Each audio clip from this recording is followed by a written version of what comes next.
been asked to, given the honor and the pleasure to introduce Ona Porter.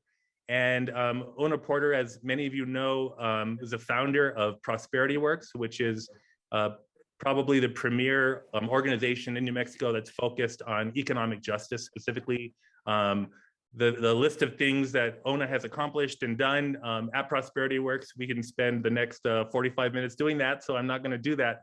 And instead, what I'll highlight was the first time that I actually heard Ona speak.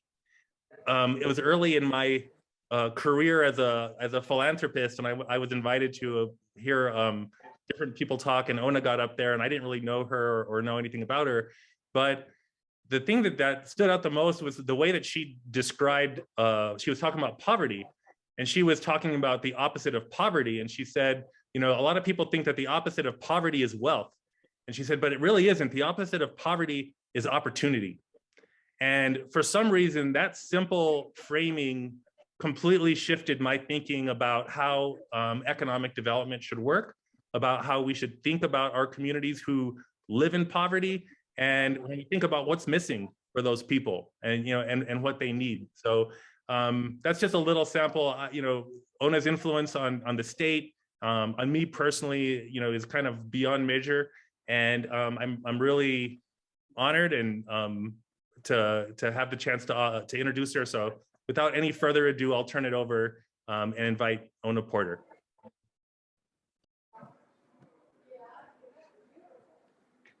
Hi, Henry.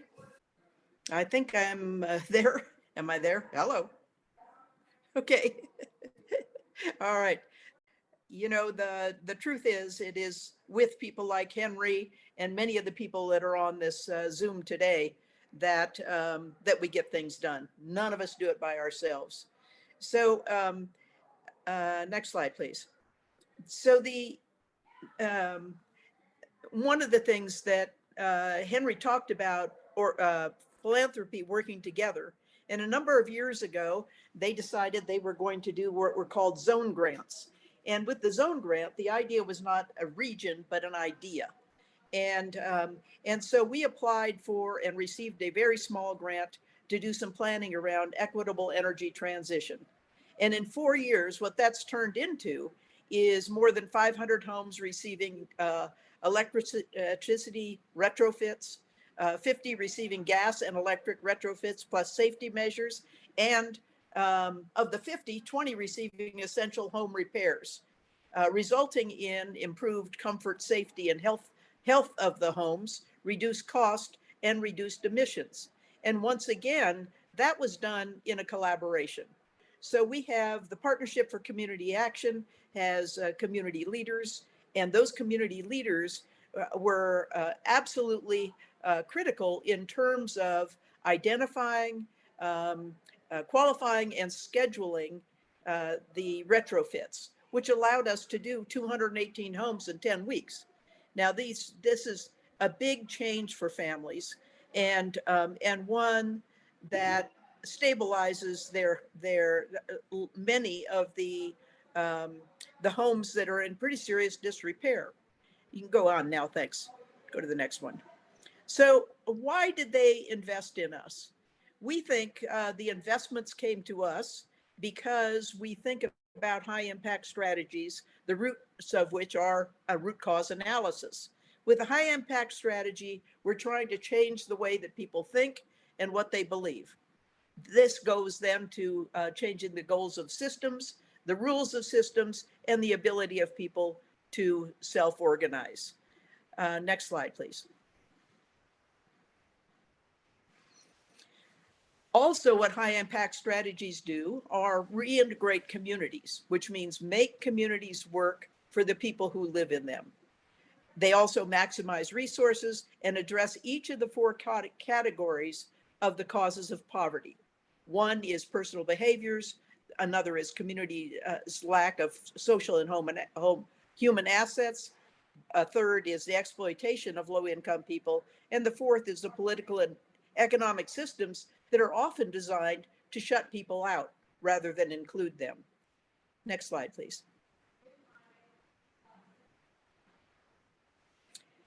High impact strategies, so we already did that one. Let's go on. It's echoed here.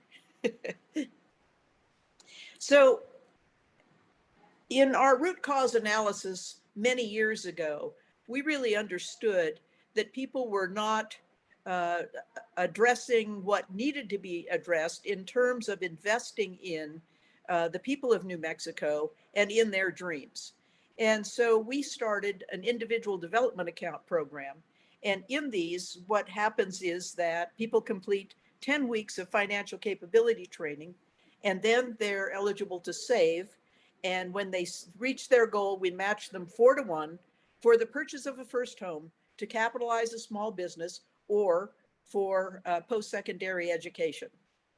Next slide, please. So again, this is a cooperative effort. Most of the people who have benefited from an individual development account or from our child savings accounts don't know the name Prosperityworks.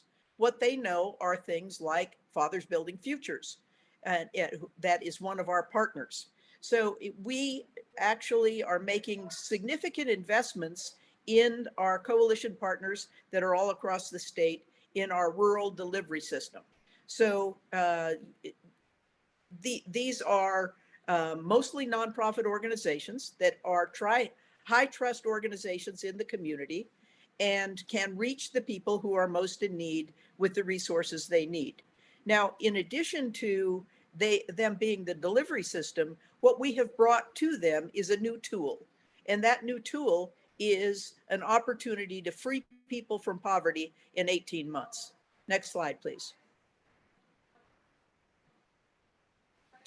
So during the duration of our efforts with the individual development accounts, which has now been, I'm going to guess, about 14 years, 651 people have purchased homes, 777 have started or expanded a business, creating 1,170 jobs, and 819 people have achieved some level of post-secondary education and have also achieved an annual aggregate income of $1.27 million. Now, the importance of this is far beyond each of those elements, but goes more deeply to the impact on community. And there are many communities in our state that have actually been revitalized by this. If you go to Truth or Consequences, New Mexico, you will find 3 Main Street businesses there, all of which established their business in formerly empty space. Some of them have purchased that space, and they are actually the toast of the town. But this has happened all over our state. With the business creation, it's the baker, the candlestick baker, and all of the other small businesses that really make a community vibrant. Next slide, please. No, there's maybe not one. That may be it. So the idea of the work that we have is really to build on our partnerships all over our state. And so we have about in our assets consortium, we have about 30 partners, and we also have 7 banks involved.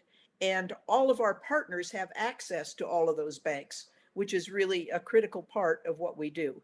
In addition, the other thing that happened is, for instance, we started our IDA program, we had $3.5 million of federal money that we brought to the state. And all of that money had to be matched locally, dollar for dollar.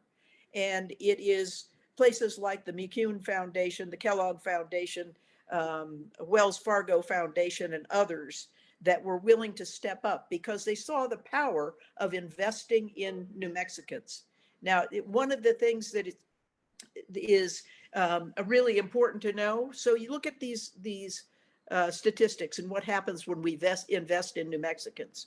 You know, I've been jonesing to get a part of former Governor Martinez's closing fund, which is bringing jobs from outside of our state to the state. Not my favorite approach to economic development. But imagine this kind of an impact. And the cost to do this is about $6,000 per participant. I mean, that's incredible. And that's the kind of approach that we need if we really want equitable and also sustainable economic development in our state. Happy to answer your questions if you have any. Thank you again, Henry. Appreciate you.